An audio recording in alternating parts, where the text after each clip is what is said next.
Hello and welcome to Newsnight. I am Ladi Akeredoluale. Thanks for joining us.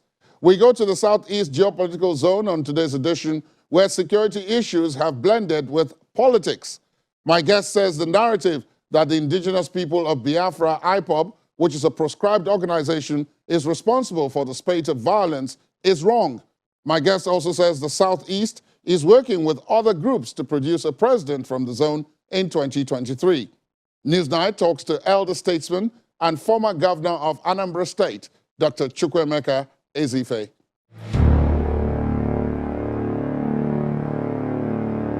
Dr. Ezeife, thank you for your time. Welcome to the program. Thank you very much for inviting me. I want to begin with the general situation in the country, particularly as it relates to security. What do you make of the security situation nationwide first, before we go to the Southeast? There's nothing to make of it except to pray. All powers come from God. And I think all Nigerians should realize it and pray God to sustain us. God created Nigeria for greatness and gave us everything any country will ask for. But everything is going badly here.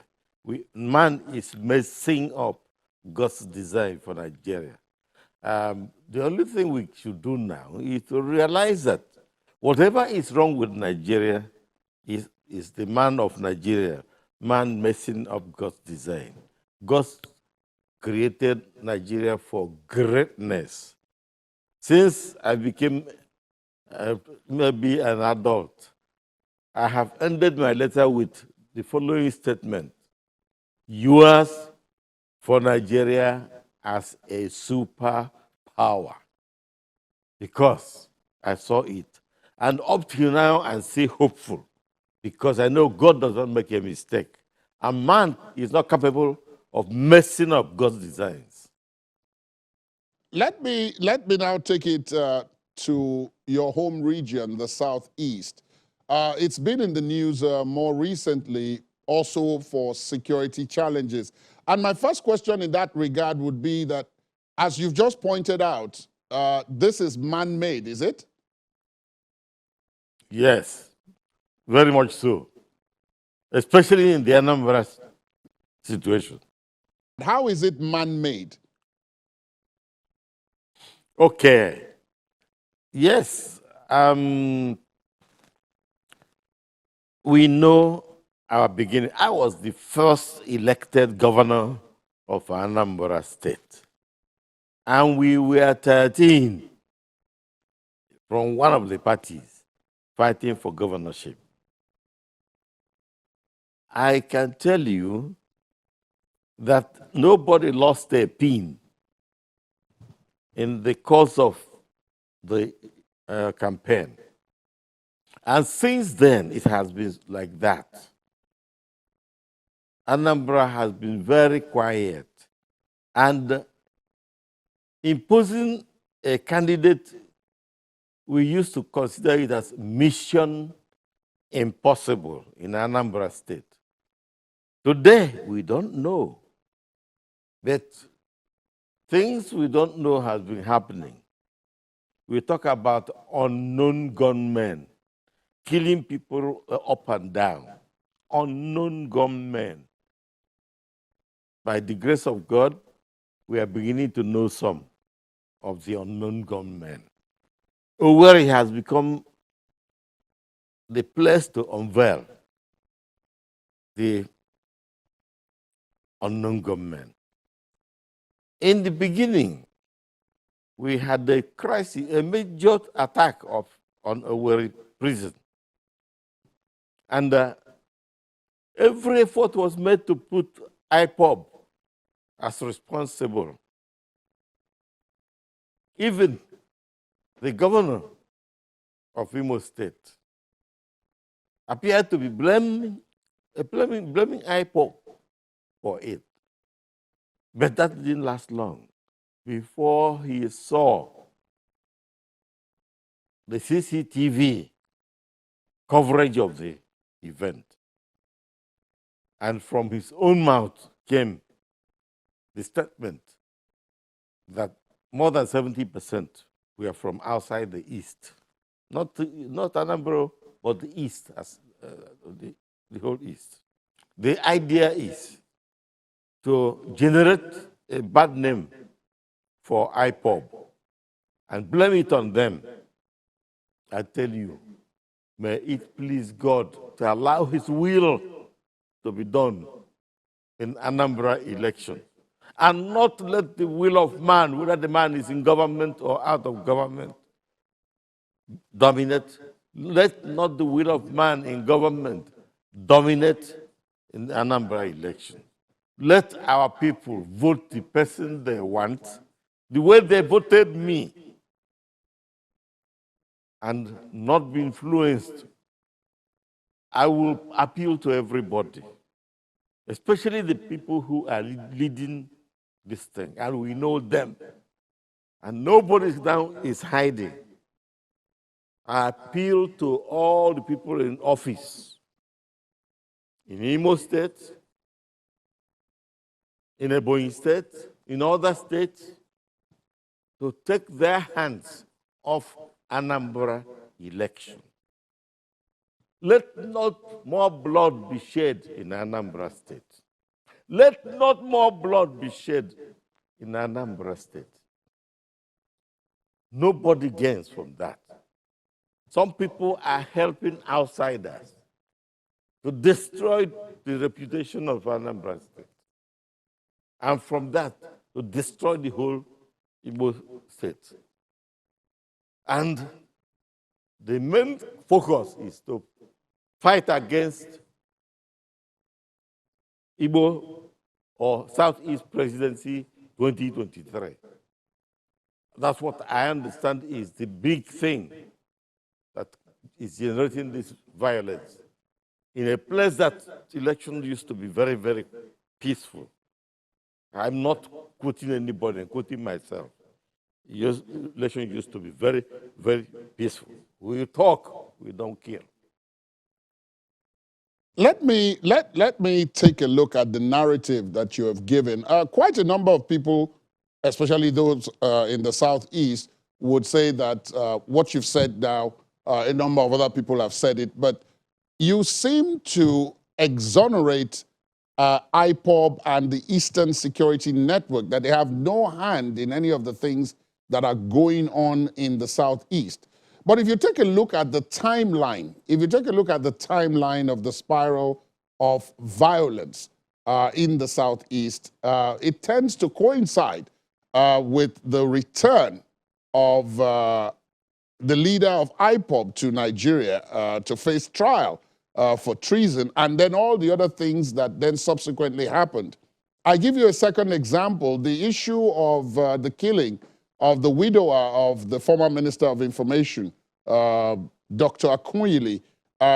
Some of the witnesses at the scene said that those who killed him talked about the fact that there will be no election in Anambra State, that they don't want any election in the Southeast. So how does that square with what you've just told us about the fact that it is outsiders being helped by insiders who are doing this? My brother, please listen to me. You've given two cases, both of them wrong. Remember when the incident of Owerri prison happened. Remember when that incident happened? When attack on unknown government started. That's the starting of unknown government. Those people who were the unknown government, Governor Obiano said, Governor Hope Uzodinma said, 70%, more than 70% of them were not from the East. And that happened months before Nnamdi Kanu came back. Now, the Akunyili case, my own people, and my PA is experienced, is retired like me. They saw it happen. The issue of those people who were there saying there will be no election under process is a lie, clear lie, intended to mislead my PA, my driver, and the other people who saw this thing happen. Never saw any group of people claiming responsibility or saying there will be no election. And this is a matter of weeks now. Long Yes. after Nnamdi came back. Therefore, you gave an example of something that happened long before Nnamdi came back and long after Nnamdi came back. Look, I cannot claim that nobody from IPOB is responsible. Never. I can't claim that. I don't have the knowledge. But let me tell you, there are bad people everywhere. There may have been, especially at the beginning, some people who acted violently. And those people may be from even Anambra. But the issue is, it is not there who are causing the mayhem.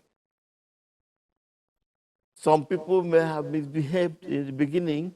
I have said so myself in the beginning.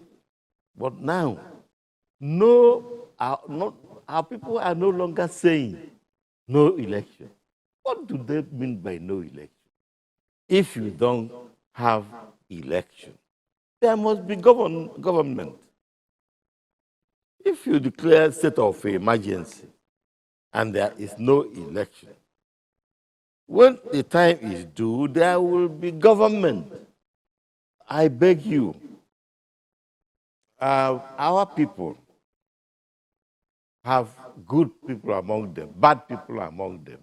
We can also misunderstand our interest.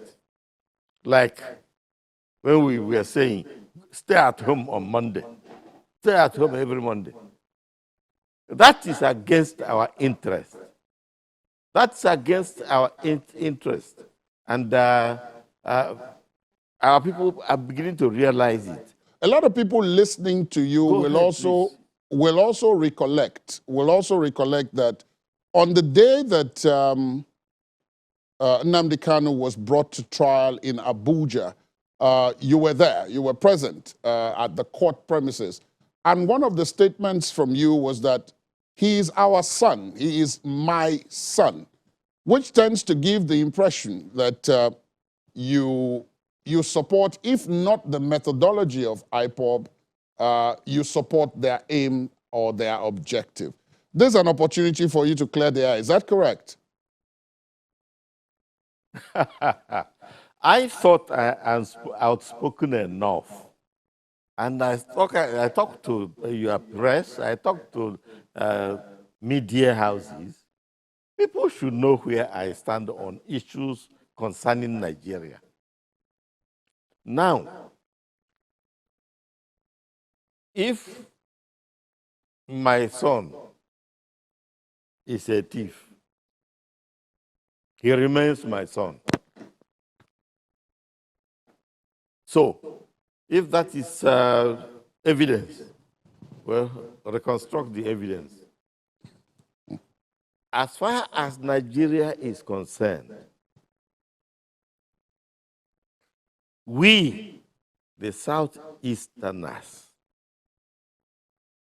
want a restructured Nigeria where justice rules, equity, fairness, and justice. And I must tell you now, all those who think Nigeria must remain underdeveloped and poor, they are in for a big surprise. A new Nigeria is coming. And that Nigeria is such that God's design will manifest. A new Nigeria is coming, where there will be no Almajiri, where there will be no urban talakawa, where a person from the southeast will come out and be a full Nigerian. And as a full Nigerian, he will make Nigeria develop explosively. A president of Nigeria who will love Fulani, love Hausa, love Yoruba, love Igbo, and everything he has, he gives for the growth of Nigeria. If you beat a child, the child will cry. So, what you see IPOB doing is what a child beating is doing. All of us from the southeast know that we are treated very badly. I said myself, and I'm happy it was fully published, I said that the present federal government has been pushing the southeast out of Nigeria. And the examples are too many. Is it exclusion from projects? Is it dominance of retirement list? Is it absence from new employment lists? New university? Judges being promoted and nobody from Southeast? Even individual Southeasterners who made it by themselves are pulled down by government, federal government. If I ever saw it, Innocent, the only manufacturer of cars, was pulled to Lagos for doing nothing because the court eventually cleared him. The woman who has a pharmaceutical company, the pharmaceutical company, Emzo, was closed. For what reason? There are so many things. Is it railway?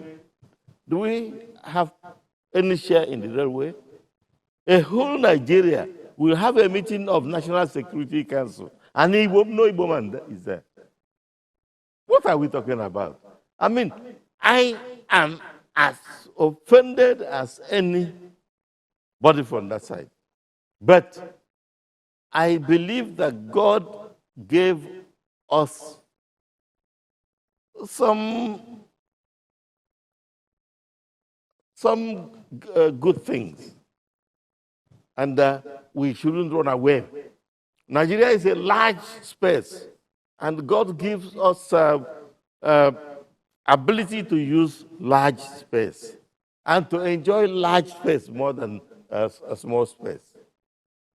Igbo man will enjoy Nigeria restructured with justice rather than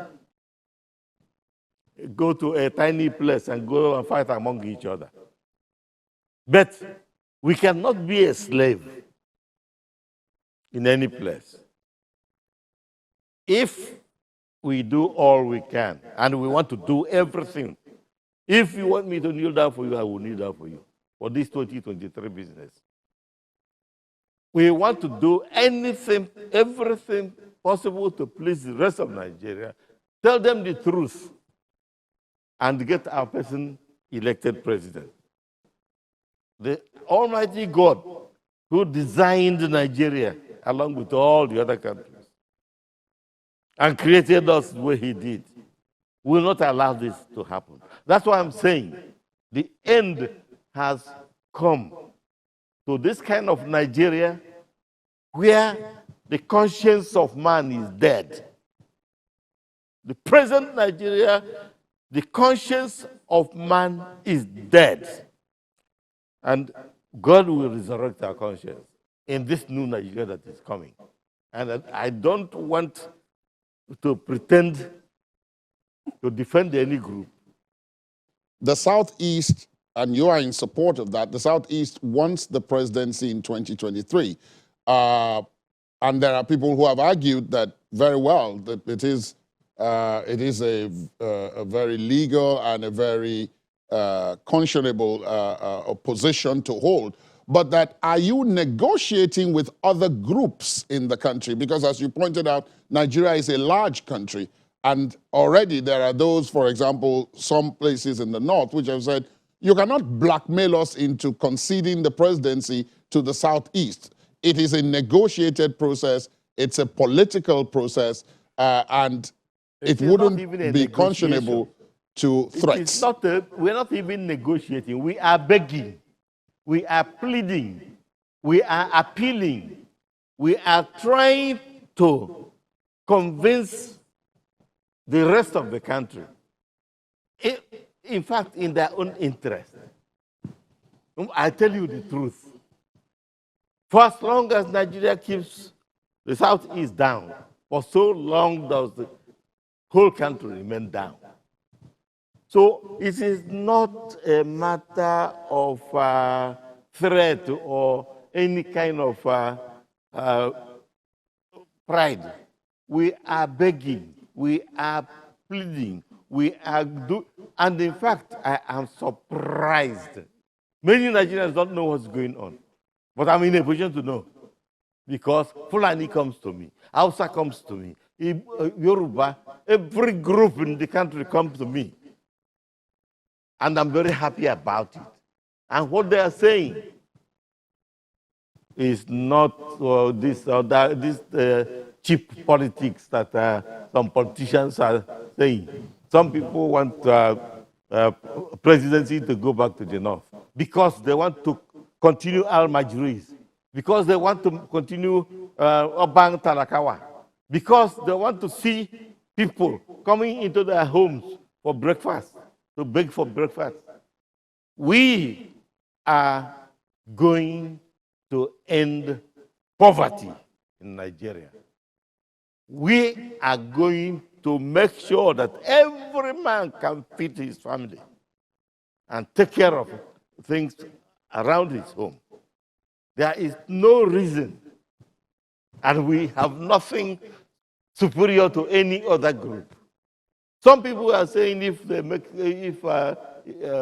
Southeastern becomes president, he will punish some people, he will.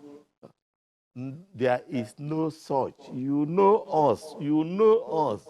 If an Igbo man comes to power, it is Igbo man he will be fighting, not the other, not Hausa, not Fulani. It is our system.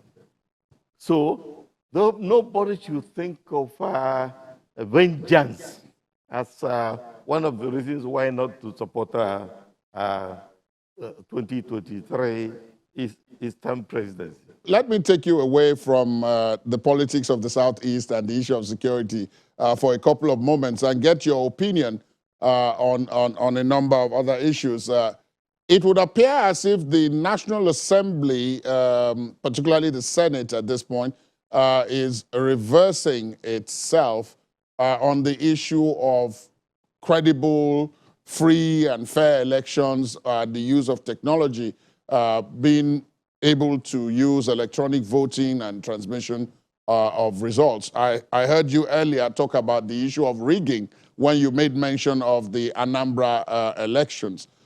Do you think with what is now happening, the fact that INEC is now, if the president assents to the bill, INEC will now be allowed to use its own methodology, including electronic, that we would have fairer and freer outcomes to elections, including possibly the one that is to take place in Anambra?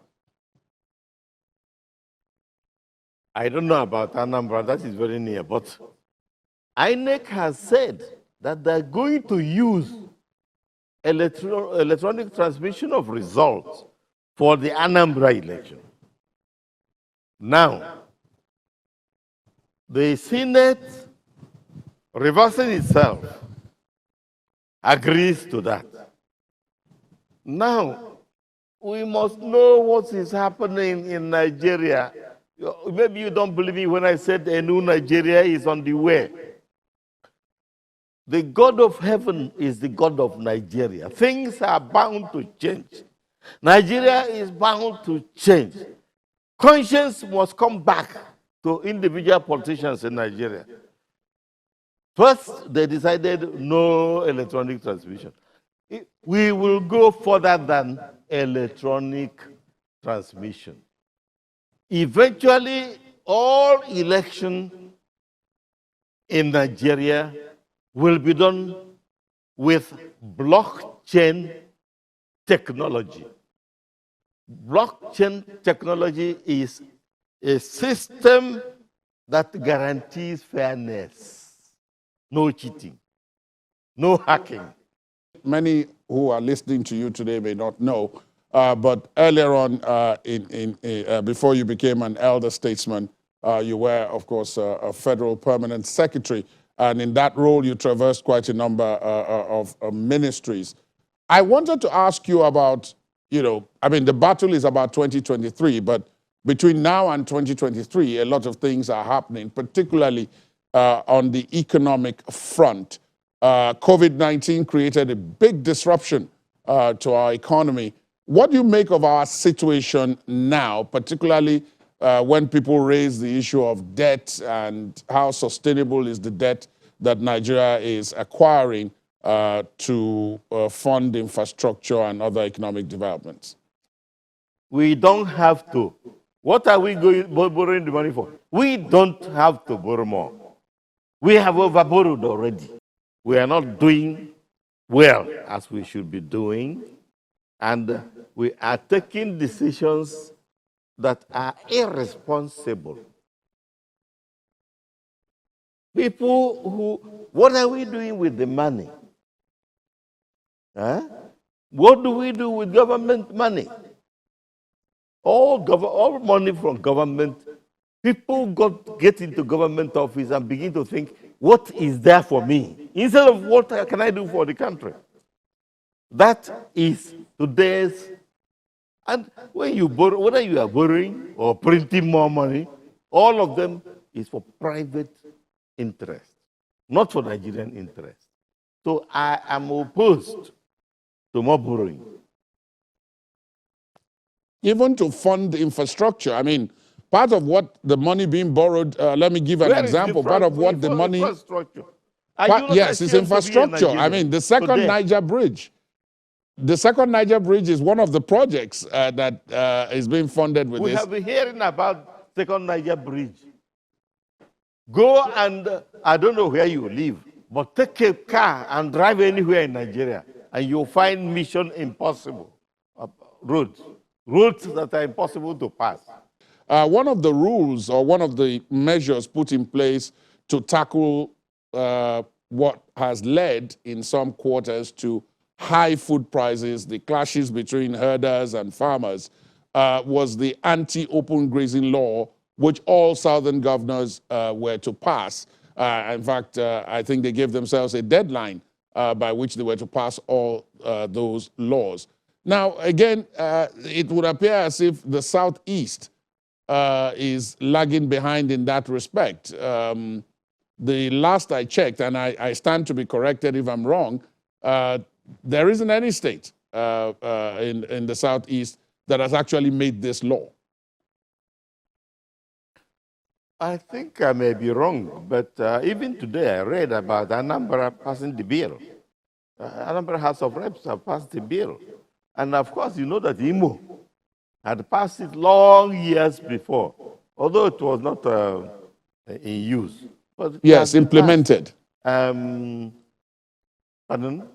I said implemented. It wasn't really implemented. No, it wasn't implemented. But now things are changing. But is it against herdsmen? Is it against cattle rearers? That anti-grazing something is good for human beings. It is good for our young men. They will have time to go to school. Uh, Anti-grazing law is something for elevating our people. It is not for bringing them down. Some people don't understand. Ranching is the name of the game. Ranching is the name of the game. And in fact, I should let the people interested in those kind of cows know that the moment the southern governors begin to implement ranching, it will not be very good for our brothers from Fulani.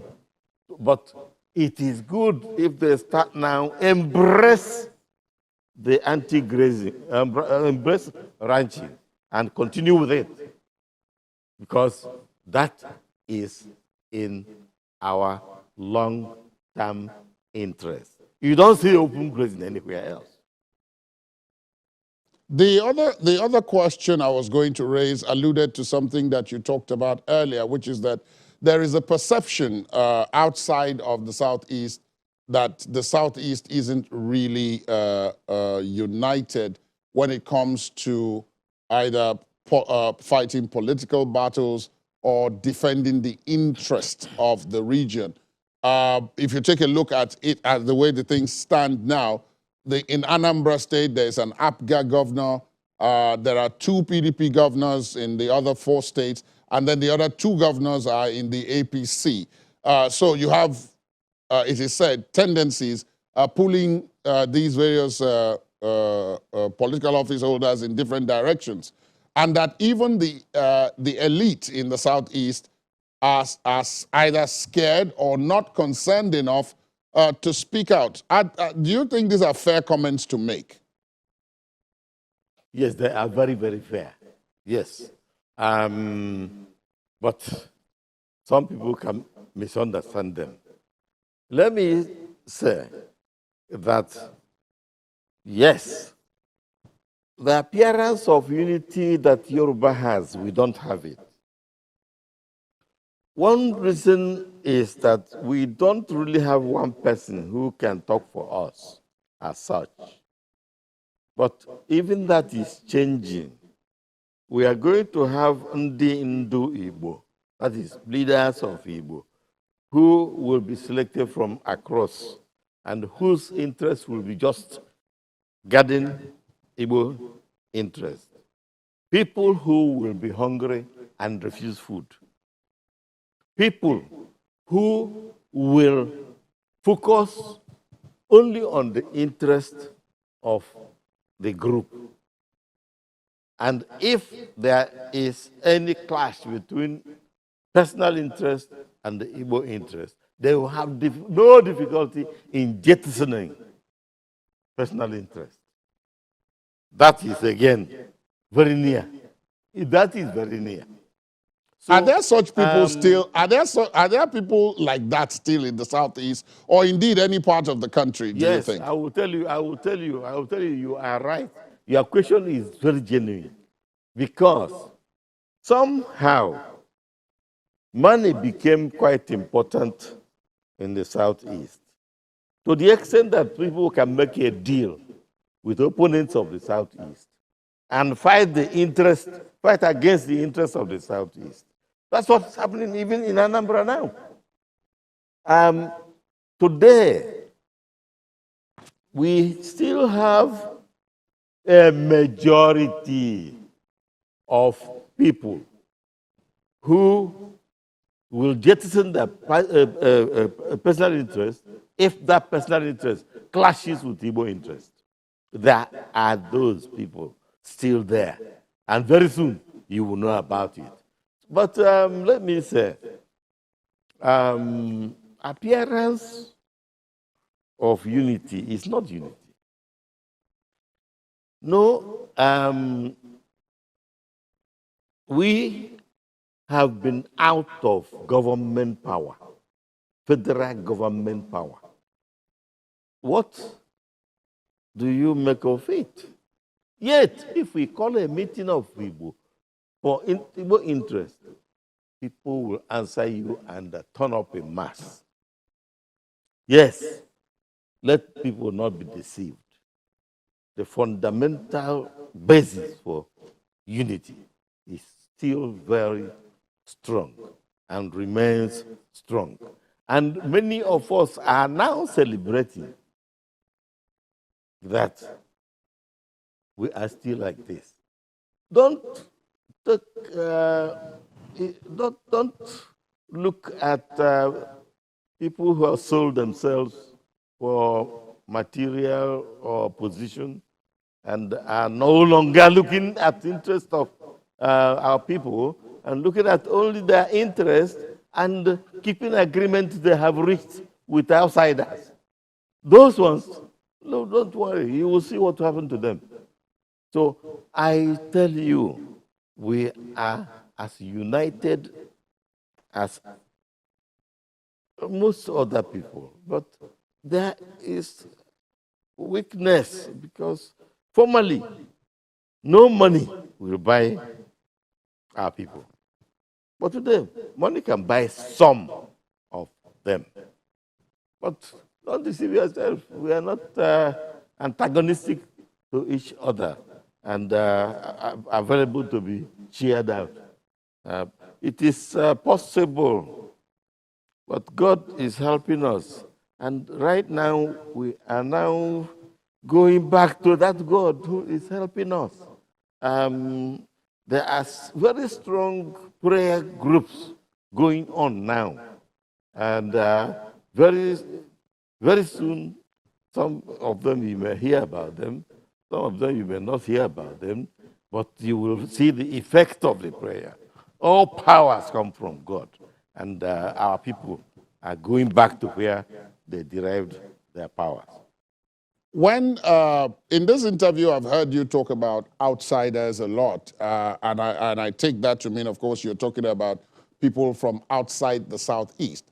But even if the rest of Nigeria were to agree that in 2023, president of Southeast origin should be allowed to emerge, that person will be president of Nigeria.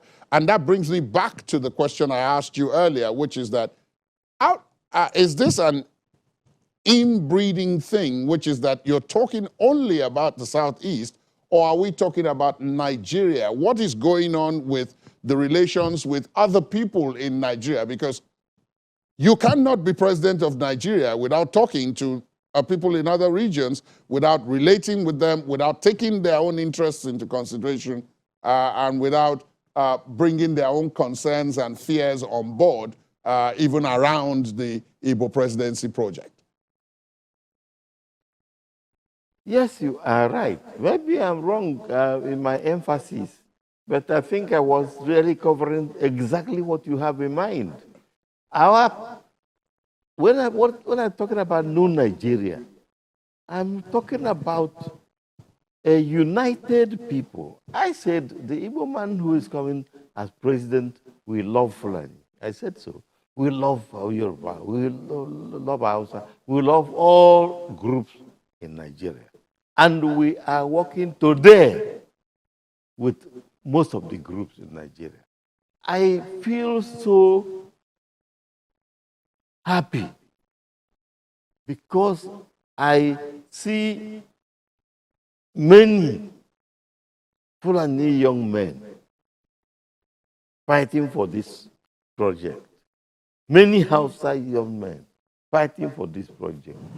People from Kaduna, people from Kano.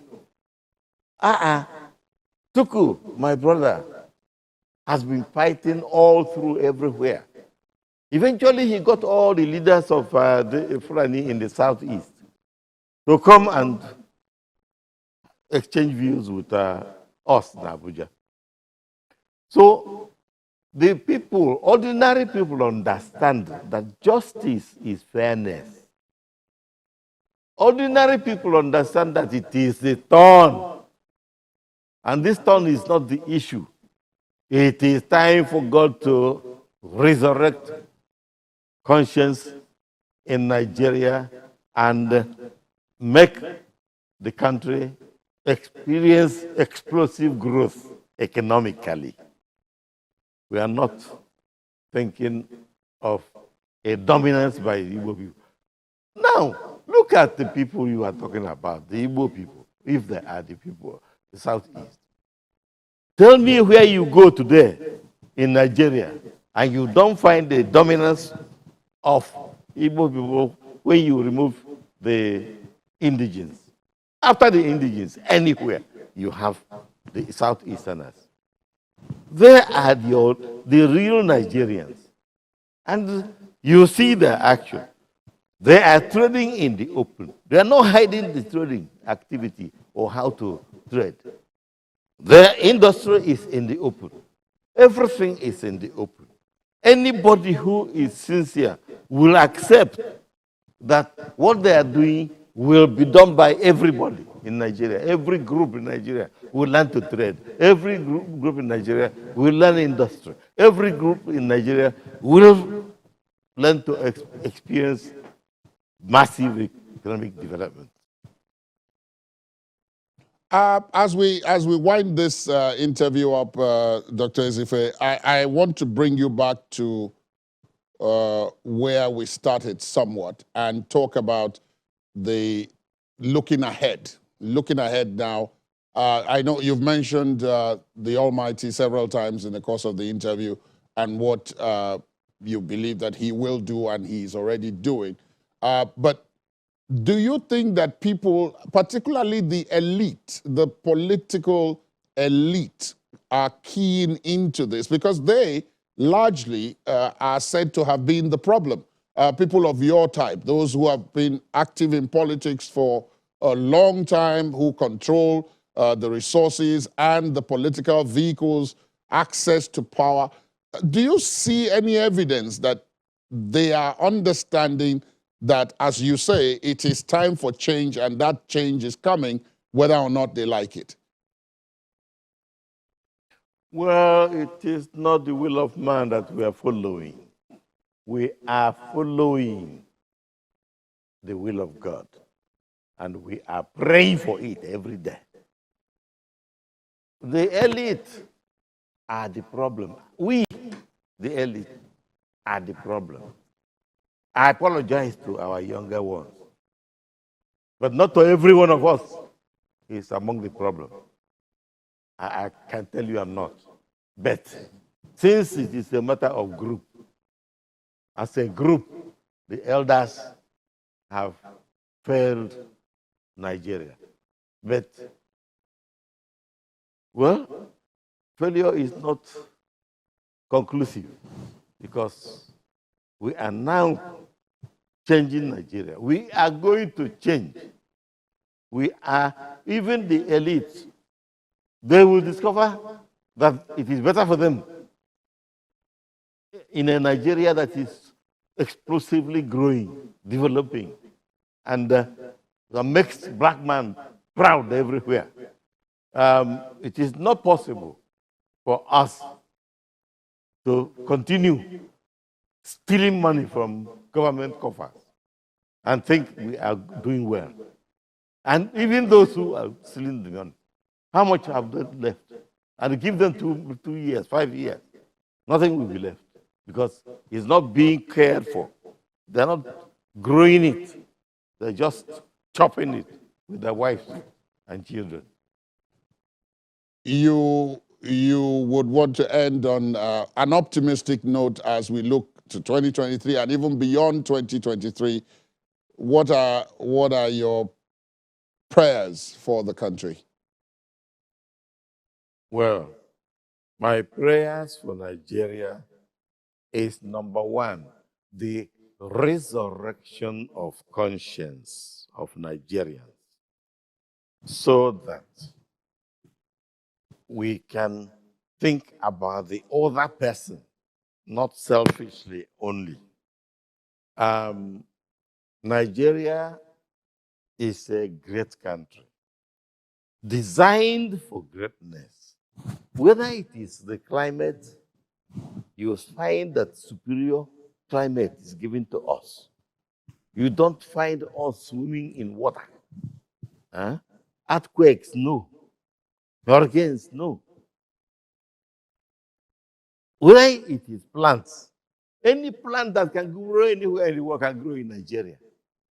If it cannot grow in Ibuku, it can grow in Gembu. Is it minerals? All types of minerals, we have them. Gemstones, cement, anything that is useful under the ground, we have them. Then look at our people. Many talents from many tribes. God gave us all. And since you cannot, God doesn't make mistake, and man cannot dominate the will of God. Time has come again for us to look towards the greatness of the black country, Nigeria. The largest group, the largest number of blacks on the surface of the earth. And we made mistakes. We will correct our mistakes. God guiding us. Thank you so much, Dr. Ezeife, for your time on the program today. We wish you well, and thank you. I thank you for inviting me, and I pray that all Nigerians who heard me will ask the truth from God. That's today's episode of Newsnight. Thanks for watching. Would love to hear from you on today's conversation. Our social media handles are on your screen. You can also listen to this and previous episodes of the program via our podcast. Please go to our website, channelstv.com/podcast to get started. I am Ladi Akeredoluale. Goodbye.